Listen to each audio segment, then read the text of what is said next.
following clip has been taken from our 2024 Australian Army Flying Museum video with presenter Scott Downs. Follow the link in the description for the full tour. So the next aircraft that we're going to look at is the Bleriot 11. Now it's a French design by, funny old thing, Monsieur Bleriot, and it's the 11th version of this aircraft, and it probably becomes the most important aircraft in his series.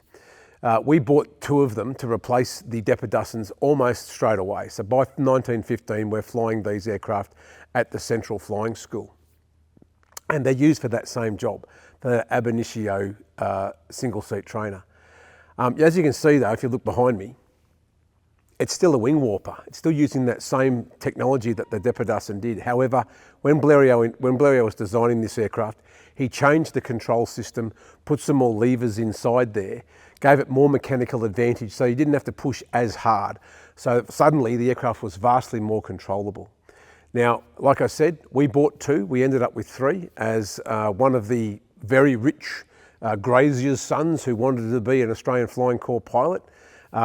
Tried to apply, was told he probably wasn't the right candidate, then rolls in about a week later flying a Bleriot, lands it at Point Cook and says, I bought my own aeroplane, can I be a pilot now? And funny old thing, he was in.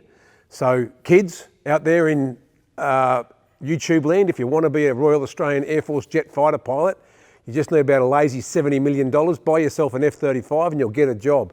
No. It was a wonderful success. We used it right through until the disbandment of the AFC. It's got a couple of other really important milestones though, which not in the Australian service, but just in general for aviation. Bleriot himself was the first person ever to fly the English Channel, and he flew it in a Bleriot 11. So he goes Calais-Dover, and he does it in about 40 minutes, okay? He leaves Dover, gets blown out into the North Sea, comes back, lands in Dover. It was part of a big competition that was being run in London at the time, you know, by one of the big newspapers and one of the big supermarkets, and big publicity stunt sort of thing. But in that instant, he's suddenly made the world smaller, because before he lands there, the quickest way across the channel is in a steamer. It's about a 2.5 hour ride. Suddenly it's a 40-minute ride. You know, a few weeks later, someone loads one of these up, puts extra fuel tanks in it, flies London, Paris in about 3 hours, and suddenly the world's shrinking really fast. And that's one of the things Army Aviation does on a battlefield. Normal patrol pace in primary rainforest is about, you know, somewhere between 1,000 metres an hour and 1,000 metres a day. It's very, very slow. And that's somewhere like Vietnam. In Vietnam, as we know, a lot of the soldiers rode helicopters often. In the back of a helicopter, you're doing 3,000 metres a minute. So the battlefield is smaller. And in our most recent conflicts, so in the Middle East and Afghanistan and so forth, we can make it safer, because we can pick a soldier up from one place, take him across and land him at another place without the risks of IEDs and so forth. So we make the battlefield smaller and we make it safer. It's one of Army Aviation's main sort of roles on a battlefield.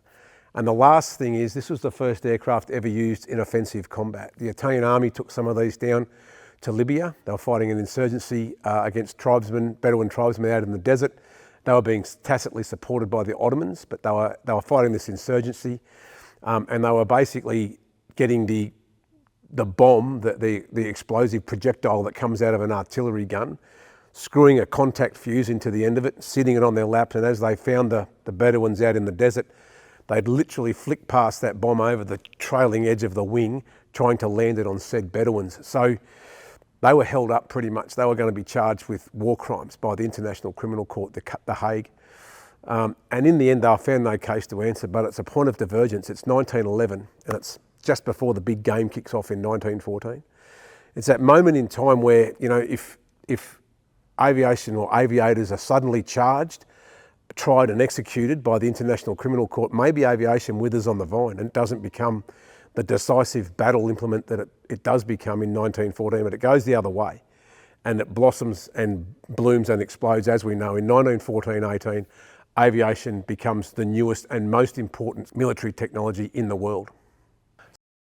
For more of this 2024 Australian Army Flying Museum tour with presenter Scott Downs, follow the link in the description.